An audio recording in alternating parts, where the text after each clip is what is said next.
El maltrato es, digamos, viene de todas partes, ¿no? Pero a mí me interesa concentrarme, pues que no perdamos de vista que en el espacio privado los jóvenes están siendo maltratados de una manera muy, muy grave. O sea, estás hablando de sus familias. Sí, de sus familias. Y me interesa mucho hacer una conexión entre la situación de los jóvenes en este momento y las condiciones económicas actuales.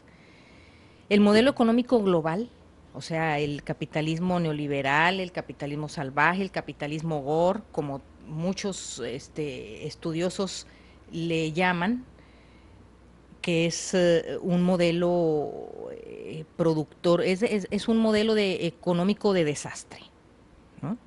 Productor de élites ultramillonarias que despojan a todo mundo produciendo pobreza, guerra y agandalle de los recursos naturales en todo el mundo.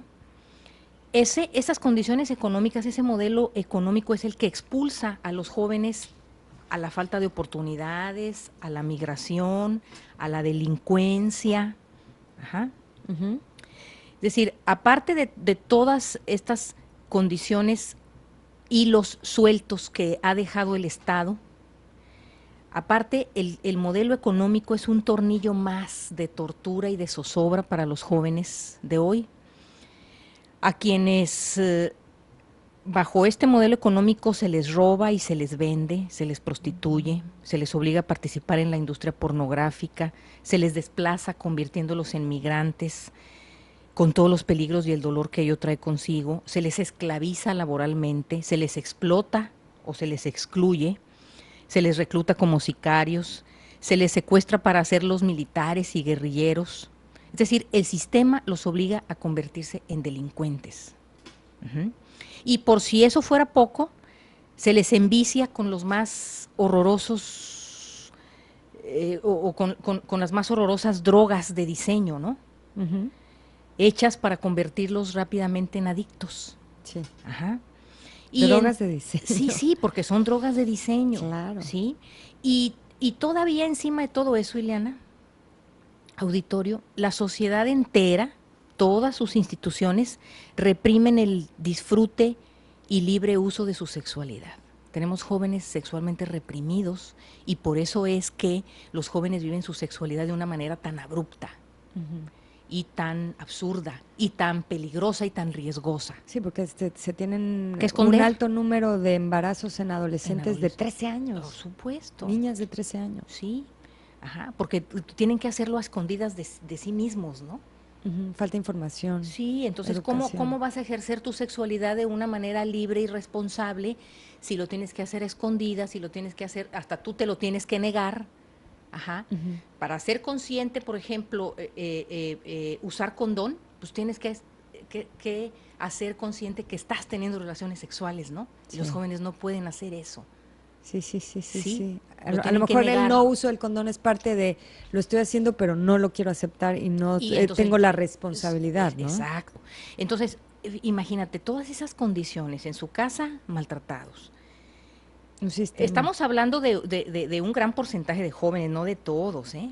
También eso es cierto y también yo te he dicho muchas veces que traigas jóvenes aquí, que hagas una mesa redonda con jóvenes. Ya lo hicimos. Después de la siguiente mesa de esa que tuvimos Ajá, contigo, fue vinieron jóvenes. jóvenes. Hay que Y darles jóvenes voz. que hablaban mucho del sentirse no escuchados por las instituciones, por sus maestros, por sus papás. Fue como el problema central que nos plantearon en esa Fíjate, mesa redonda. fíjate, Escuchar. fíjate. Imagínate que lo escucharan las autoridades, los gobiernos. Eso es otra cosa muy importante porque, mira, dadas las condiciones actuales, la situación mundial, los efectos de la economía global, las distorsiones culturales que tenemos para tratar a los niños y a los jóvenes, por todo eso es indispensable la intervención del Estado y de las políticas de Estado para enderezar el barco. Y porque el barco se está hundiendo y para sacarlo a flote ¿Qué? se requiere capacidad, experiencia, sensibilidad, pero una cosa muy importante, Ileana, interés por los demás. Vivimos en una sociedad en la que no vemos al otro, no nos interesa el otro. Nuestras necesidades y nuestras opiniones son lo más importante. Los demás si acaso vemos a los demás, los vemos como estorbo, como enemigo o como alguien a quien agandallar. O para decirlo en palabras de Octavio Paz, a quien chingar. No, ¿sí? Entonces, todas estas cualidades a las que yo hacía referencia sobre capacidad, experiencia, sensibilidad, interés por los demás, son cualidades que la función pública demanda, de los funcionarios públicos, de todas las localidades del planeta.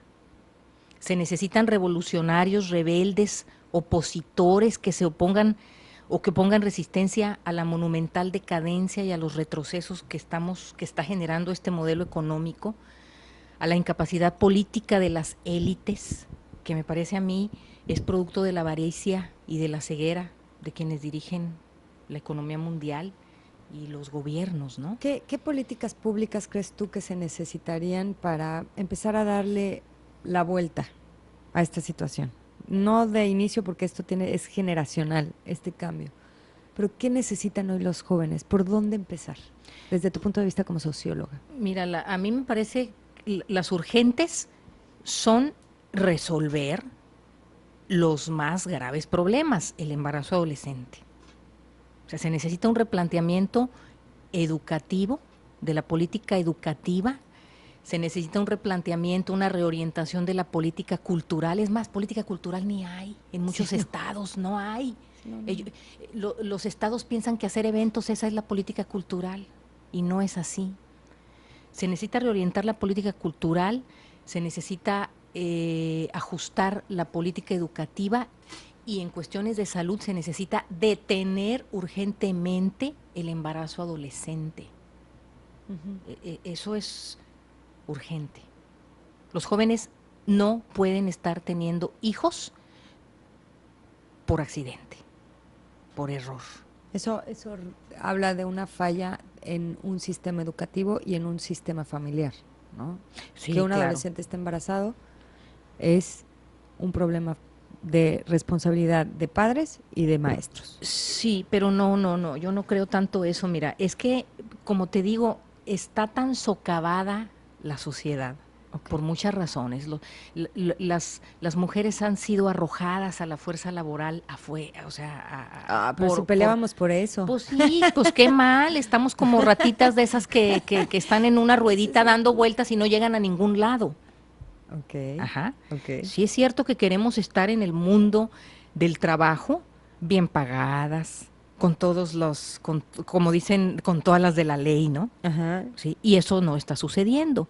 Los trabajos parciales, los trabajos sin antigüedad, sin derechos sociales, son los trabajos que la reforma laboral ha aprobado de una manera, y nosotros sonriendo, ¿no? De una manera contundente. Pero ahí ese es otro tema que nos vamos a echar un día contigo. Sí. Pero si no, nos vamos a desviar del tema de las políticas. Pero entonces el asunto es que el problema sí está en las familias, pero no son las familias los que lo tienen que resolver, quienes tienen que resolver esos problemas. No son las familias. ¿Quiénes son? El Estado. El Estado. Para eso está el Estado. El Estado tiene que impulsar políticas públicas que obliguen una transformación cultural. Esto requiere de que los funcionarios estudien mucho. Estudien mucho. A los funcionarios públicos a veces les preguntas qué es la globalización y no saben. Y cómo pueden comprender un problema ocasionado por la economía global, ¿sí? Un problema social ocasionado por la economía, si no conectan una con la otra. Nos queda un minuto para que nos des una reflexión sobre el Día Internacional de la Juventud. Pues es importante, es indispensable que el Estado formule políticas que generen una transformación cultural adentro de las familias, adentro de las escuelas, pero como digamos como una obligación. Mira, las sociedades que más se han desarrollado en el mundo son las sociedades que multan a sus ciudadanos. En tanto no tengas castigo porque dejas que la niña de 13 años se embarace, la de 12 se va a seguir embarazando. Somos sociedad de castigo. No, Somos sociedad que necesita castigo. O sea, Grupo Presente Multimedios. Evolución, comunicación, compromiso.